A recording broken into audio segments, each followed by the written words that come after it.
So the Dwarfs just declared war on you and you have no idea what to do. What are their biggest strengths and weaknesses? What units should I bring? How am I going to defeat them? Well, Zerky's got you, so let's get on with it so you don't go to war with the Dwarfs a little short-sighted. Short? The first big dwarf problem that should come as no surprise is their armor. They've got a hell of a lot of it, probably through 80% of their roster. This naturally will make them very resilient, very tough, and difficult to get through without the right tools for the job, which is of course armor-piercing units. So when you're recruiting units to fight the dwarfs, you want to look for this little symbol on the unit card, which indicates that most of this unit's damage will ignore armor. Although do be wary that not all AP units are good for fighting dwarfs. Like halberds, they have armor piercing, but they also have low melee attack. So they won't do so good against infantry, but whatever faction you're playing, try to fill your army up as much as possible with these armor piercing units. If they have a bonus versus infantry, even better. Some factions may have the option of cheap armor piercing units like Chaos Marauder great weapons, nasty skulkers for the greenskins, or dark shards for the dark elves. You could spam armies full of these cheap units if you have that option, but most factions will probably need to dip into their mid tier with things like Kislev armored Kossar great weapons, crypt horrors for the vampire counts, or questing knights for Bretonia. Obviously there's a lot of variables here in terms of what faction you're playing, at what point in the campaign you're going to war with dwarfs, and what units you happen to have available, but the point is just load up on armor piercing units. That's not to say that units without armor piercing damage aren't any use though. If you have no other option and you have to bring some, it's fine. We'll talk about other ways we can make them more useful later. The next big dwarf problem is their ranged units. They are incredibly powerful, from thunderers, grudge rakers, iron drakes, torpedoes, cannons, all the artillery. It's all very dangerous and needs to be dealt with. So how do we do that, kids? We flank the balls out of them. That's right, get into the sides and back of the enemy army with whatever fast mobile units you have, cavalry, monsters, monstrous infantry, and just stop those missiles and artillery from firing. Now, if you have strong enough units, especially with armor piercing, you'll be able to take out these missiles and artillery, but if you don't, it's not the end of the world. If you can just stop them from firing until your infantry can get a hold of them, that's pretty much just as effective. All we need to do is make sure they don't use their ammo. That's the main idea. And the same with any faction really, but with the dwarfs, as I say, their missiles are so powerful, you gotta stop them. And you may want to try and get into the missiles and artillery before the main part of your army arrives, or the infantry, because if they're the main bulk of your armor-piercing, damage-dealing, dwarf-killing power, you'll want to protect them so they can be most effective when they arrive to the fight. They can't do that if they've been blasted to hell by thunderers and cannons. So make sure you bring at least a couple of speedy units that can get behind the dwarfs and stop their missiles from doing any work.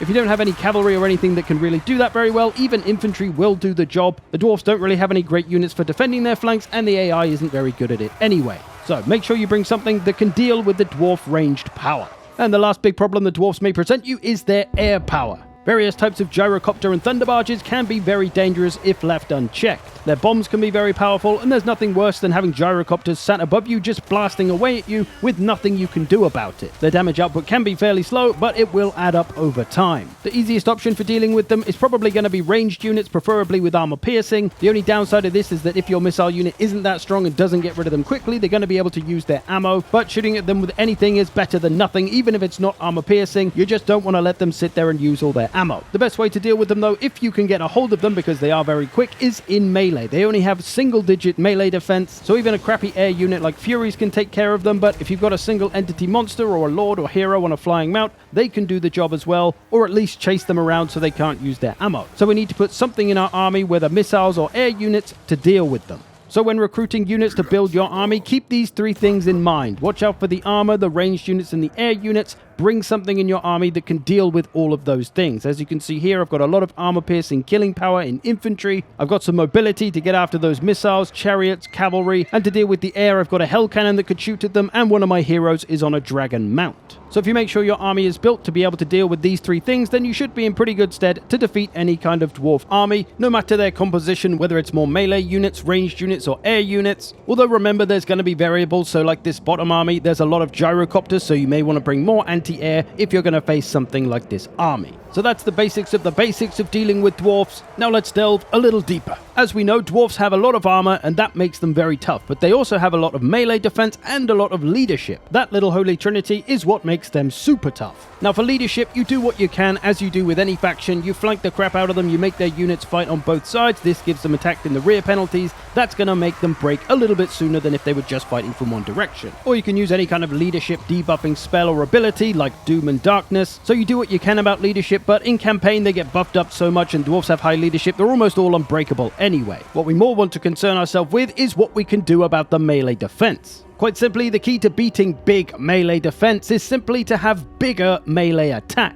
because loosely speaking, melee attack will trump melee defense. Let's take Savage Orc Biggins for example. They have a pretty chunky 50 melee attack, 10 of it coming from Frenzy, and they have pretty big weapon strength as well. Now you might be thinking, Zerk, they don't have armor piercing, and they're an anti-large unit. We can't use them against little dwarfs. Well, yes, they are an anti-large unit, but they have big enough melee attack to be good against just about anything. But you will find that Savage Orc Biggins can beat up most of the dwarf roster, including Longbeards, one of the most staple and reliable units for the dwarfs. They can't stand up to the Biggin assault because of that high melee attack, and the weapon strength is helping too. And they'll be able to beat them without armor piercing damage. So look out for your high melee attack units too, because they can still be very good against dwarfs even without armor piercing. But sometimes your units might need a little help even if they have fairly good melee attack. Like the Plague Monks here, they've got 38 plus a bonus versus infantry, so even a little more. The Longbeards have 48 melee defense. Now as a rough kind of guideline, you want to try and have more melee attack than they've got melee defense. So they got 48, we need more than 48, which is why this unit has been buffed up with Death Frenzy, giving them 62 melee attack, so they will do much better against these Longbeards.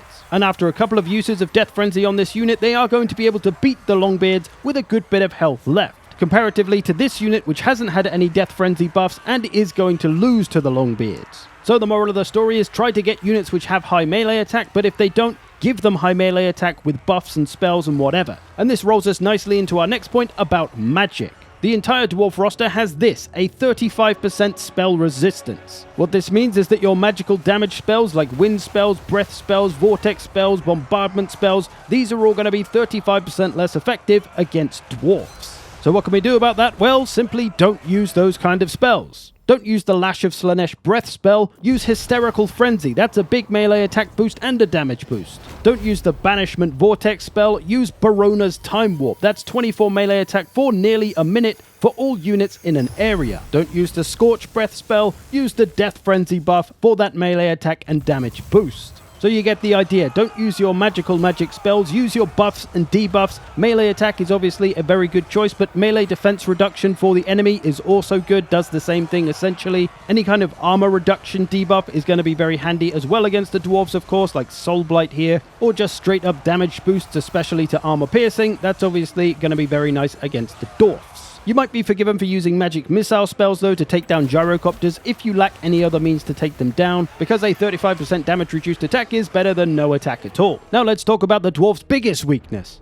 Tiny legs. Bar the air units, the dwarfs are all infantry that are very goddamn slow. Bar a few units like the Slayers, but we'll get to them. This lack of mobility means they are very vulnerable to mobility themselves. As we mentioned earlier, we're going to need a few units of mobility to get after missiles and artillery, but going heavy on the mobility, especially if it's armor piercing, can be very effective. As I'm doing here with the Lizardmen, this is an entire army of cavalry, and we have the power and freedom to engage and disengage whenever we like, because there's nothing the dwarfs can do about it because tiny legs. This also means you're free to get a little crazy with your missile units. You don't have to worry about the dwarfs being able to catch them because typically they won't be able to, apart from the Slayers, which means the missile flanking tactic can be very powerful against the dwarfs. This is where you bring your missile units around the side behind the enemy front line and then just blast them in the back while they're fighting your front line. This can be very powerful and very useful, especially against those shielded units, because you will simply bypass the shield, shooting them in the back. So yeah, feel free to be a little more ballsy with your missile units than you would be against other factions. This also means that Skirmish Cav can be very effective against dwarfs as well, because they'll have no chance of catching them, they'll only be able to shoot them, so they should be able to get a good bit of work done. There's always one. An alternative strategy for dealing with the dwarfs, if you happen to have the firepower, is to try and outgun them. While they do have some of the best missiles and artillery in the game, so do some other factions, like the Empire, like Cathay, but any faction with a good bit of artillery can probably pull this off as well. But if you bombard the bejesus out of them before they even reach you in melee, that'll obviously help your melee units deal with what's left. And this is another area where the dwarfs' tiny legs are going to hurt them again, because it's going to take them a long old time to get over to you if you do start bombarding the crap out of them. So don't be afraid to try a missile-heavy, artillery-heavy, skirmish-heavy battle plan if your faction is capable. Just make sure you've got enough firepower to out-firepower the dwarfs and have a means to stop their firepower if needed. And lastly, just a few notes on some of the more dangerous units, miners with blasting charges. Don't underestimate these little bastards. They might be cheap, but their blasting charge can be very dangerous. They'll do a lot of damage to lightly armored infantry, so if you can, get something to try and use up those blasting charges. A well-armored lord or hero, or even a cavalry, monsters, anything that doesn't really take too much damage from blasting charges. Mostly it's infantry that's got to worry about them, although I have seen lightly armored single entity lords get absolutely destroyed by them, so just watch out for them, and try to make the enemy waste them if you can. And then we have Slayers. They are very dangerous in their various forms. They're kind of the opposite of everything else in that they don't have armor, but they're very quick. The best way I'd recommend to try and deal with them, though, is to shoot the crap out of them as much as you can before they will inevitably probably get into melee, unless you can use something like Skirmish Cav, these Pistoliers. Very good for wearing them down from a safe distance. But yeah, missiles and artillery as well will work great against Slayers because they have no armor. Failing that, you could maybe throw some chaffy units at them because it doesn't matter if they die, and they might wear them down a little bit, at least to make them tired, so they'll do a little bit less damage after they're worn out.